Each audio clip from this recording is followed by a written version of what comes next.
and welcome to your Wildcat News for Tuesday, November 11th. I'm Emily Hardiman-Urbar. And I'm Reese Durham, and today we have winter weather updates, campus stories, and news from the U.S. and around the world. Today is Veterans Day, a time to honor the men and women who have served in the United States Armed Forces. Across the country, communities held ceremonies and moments of reflection, including right here in Lexington. If you're walking down Vine Street in downtown Lexington this week, you'll see something new. Dozens of large street banners lining the sidewalks, each highlighting a veteran from Fayette County. The rollout of the Veteran Street Banner program marks a growing effort to publicly recognize those who have served. It's a joint effort of the Mayor's Office, the City's Commission on Veterans Affairs, and the Lexington History Museum. This year, 30 veterans were selected to be featured on the banners, and they will remain up through the month of November. For more on the veterans featured, visit the Lexington History Museum website. Yesterday was the first full snowfall of the season here at UK, starting the winter season off early. With the leaves still falling, Lexington got a bit of a surprise when snow did too. What started out as light flurries on Sunday night became heavier snowfall as Monday afternoon progressed, covering campus in white. The snow was a steady stream up until 6 p.m. and has already started to melt by this morning. With the sudden drop in temperature, this does beg the question as to what UK's weather policies exactly are. According to UK Human Resources, the general policy for weather is that all classes still meet and offices remain open unless there is extraordinary weather circumstances. In the event of those extreme conditions, students will be notified by their UK alerts through either text or phone call. As for employees, during extreme weather conditions, they follow UK's Plan B. Depending on their status as a designated by a remote, or non-designated employee, it determines if they are still required to be on site. After dealing with this miserable cold, will we have any more winter weather this week? Here's Payne with a look at the forecast. Now it's time for your Wildcat weather. Today, the snowy conditions have calmed down with mostly cloudy skies and a high of 42. Wednesday starts our warm-up. Plenty of sun, pushing temperatures up to 57 degrees. That sunshine sticks around on Thursday, staying mostly fair with another mild day in the upper 50s. We get even warmer on Friday, climbing into the low 60s under partly cloudy skies. Heading into the weekend, Saturday stays mostly cloudy, but temps jump up to the upper 60s, making it the warmest day of the week. By Sunday, wet conditions move back in, bringing light rain and a high of 64 before temps fall into the 30s overnight. And moving on to Monday, expect scattered showers with highs in the mid-50s. With that wonderful weather we're supposed to have this weekend, you might want to check out a little friendly competition as Kappa Delta and Beta Theta Pi prepare to host their annual Bring It On showcase. The event takes place Saturday, November 15th at 6 p.m. in the Singletary Concert Hall. But organizers say it's about more than just the performances. Proceeds from the night will go to support the Nest and Make-A-Wish, two organizations that provide critical resources for families and children. The Nest is our local philanthropy. It's a mile away. It's a center for women, children, and families to help prevent child abuse and get them classes and resources they need. And then Make-A-Wish is Beta's philanthropy, which is for sick children to get them their last wish. The annual show features combined fraternity and sorority teams competing with choreographed routines, high energy, and plenty of school spirit. And with local families benefiting from the fun, organizers hope this year's show brings its biggest crowd yet. Back to you, Emily. Thanks, Payne. This week started with a bang, or maybe a cymbal crash, as UK Percussion Ensemble hosted a low-key concert Sunday at the Singletary Center. The performance featured instruments from around the world, including the marimba, Japanese taiko drum, xylophone, piano, drums, and djembe.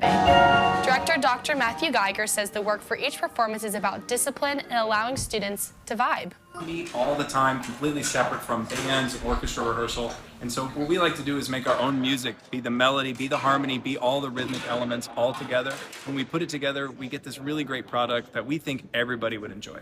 The performance featured 3 premieres, including compositions from UK alumnus Austin Keck and J. Stephen Moore. In addition to percussion, the School of Music has a lot other chamber ensembles, including trumpet, horn, and trombone.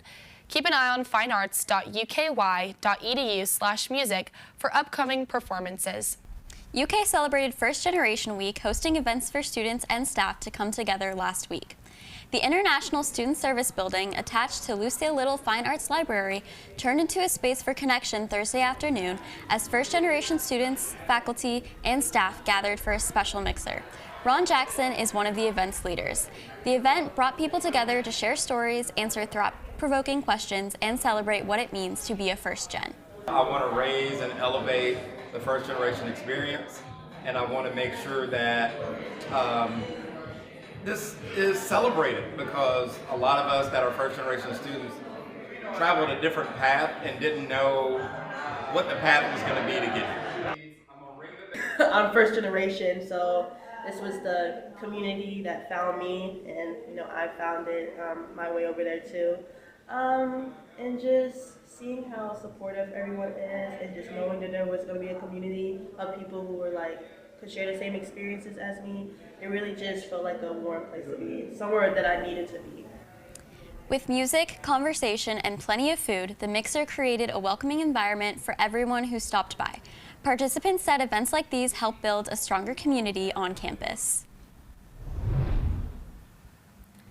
In news around the nation, the government shutdown's effects are being felt across the country, but it could be coming to an end soon. The Senate took a key step towards reopening the government Sunday night as lawmakers pushed to end the longest shutdown in U.S. history. Several Democratic leaders and senators crossed party lines and reached a deal with Senate GOP leaders and the White House in exchange for a future vote on extending enhanced affordable care subsidies. The bill has passed the Senate and House. Republicans state a vote could come as soon as Wednesday. However, Republicans have not guaranteed the health care subsidies that are at the center of the fight, frustrating Democratic Party progressives. The Supreme Court rejected a bid to overturn the same-sex marriage ruling on Monday. The ruling, which was put into law in 2015, was put under threat by Kentucky court clerk Kim Davis, who had made an appeal after refusing to issue marriage licenses to same-sex couples. She had been ordered to pay $360,000 in damages and attorney's fees to a couple denied their marriage license by her, and was seeking to overturn that decision. It's been a week since the tragic plane crash at the Louisville Muhammad Ali Airport that claimed the lives of 14 people. The plane's left engine separated from the wing and caught fire. It crashed into an industrial area and put Louisville under a shelter-in-place order for the remainder of the night. The black box has been recovered from the plane, but the data has yet to be released to the public. A state of emergency is still in place, allowing those who have limited funding to receive help. In news from around the world, an iconic structure in Barcelona, Spain now holds the title of the world's tallest church. Though construction is ongoing, the Sagrada Familia earned the title with the recent installation of the first part of the cross that will top the central tower of Jesus Christ. The basilica is now more than 534 feet tall. When complete, it will total more than 564 feet. Construction started nearly 150 years ago. The previous record holder was the Ulm Minster in Germany, which has held the record since 1890. After more than 2 years of violence and famine, the Sudanese parliamentary group known as the Rapid Support Forces says it has agreed to a U.S.-led humanitarian ceasefire. The UN said thousands of civilians have fled violence in El Fasher, the famine-stricken capital of Sudan's North Darfur region, following the city's capture last week by the RSF. There have also been reports of civilian massacres. It is not clear whether the Sudanese military will also accept the truce. This is the latest chapter in a civil war that has killed more than 150,000 people. The UN has announced an immunization campaign to reach thousands of Palestinian children in Gaza who have missed essential vaccines since the start of the conflict over 2 years ago.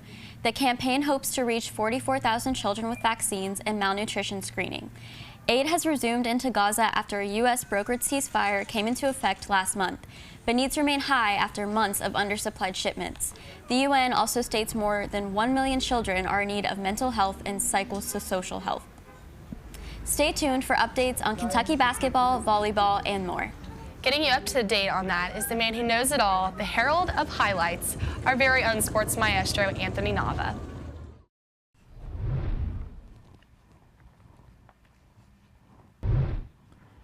Welcome back to the show, everyone, but it's no longer Wildcat news. For the next few minutes, we're going to go over some volleyball and hoops. So sit back and enjoy Wildcat sports with me, Anthony Nava. So first, volleyball on Sunday got their 17th win in a row in front of a sold-out crowd. The Wildcats are now 20-2 after beating number 19 Tennessee 3-1. The total attendance for the night was 6,236 people, the third largest crowd in program history. And Memorial Coliseum got loud for Eva Hudson, who led the match with 19 kills and 23 points. The Cats remain undefeated in the SEC and are ranked second in the country. Up next for the Cats is a home game against Oklahoma on Friday, November 14th at 8 p.m. SEC weekly awards have come out for volleyball, and 2 Cats have been recognized once again. Senior outside hitter Eva Hudson is named Offensive Player of the Week. She put up 5 kills and 5 points per set to end Week 11.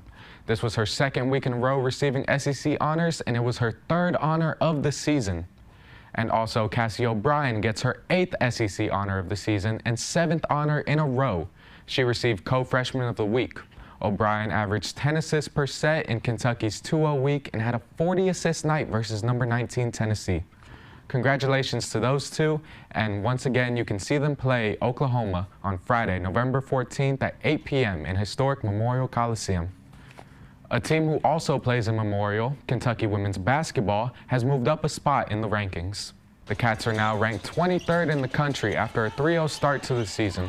A huge reason for the hot start is star center Clara Strack, who is leading the team in points, rebounds, blocks, and steals. Strack most recently put up 27 and 12 in the win versus Buffalo this past Sunday. Kentucky's next game is set for tomorrow at 6:30 in historic Memorial Coliseum versus USC Upstate. It's the Cats' only home game this week, so get your tickets while you can. In other basketball news, tonight at 8 p.m., just an hour down the road, the Battle of the Bluegrass is taking place inside the KFC Yum Center. It's Kentucky versus Louisville, one of the most exciting nights for both fan bases. Last time the two teams faced off, the Wildcats ended up on top, winning 93-85. Looking at the all-time matchups, Louisville has beat UK 17 times, while the Cats have beat the Cards 40 times. Even with the lopsided history, that has not stopped Louisville players from sharing their disdain for UK. Here's what Louisville's Kason Pryor had to say about UK while walking out of a press conference last week. Hey, we'll see you guys Tuesday. Thank you. After a win. Yeah, Dylan. Hey! Yup, you heard right. The 6'10 senior said F 'em talking about Kentucky. That clip had gone viral on social media, and it seems the only one who hadn't heard it was Kentucky point guard Jalen Lowe, who, when asked if he was aware of the comments, had said he was not. So here's Jalen Lowe's initial reaction to the comments from Louisville's Kason Pryor. I mean, that's cool. I mean, they gonna talk. It's a rivalry. You want that. That's what makes it fun.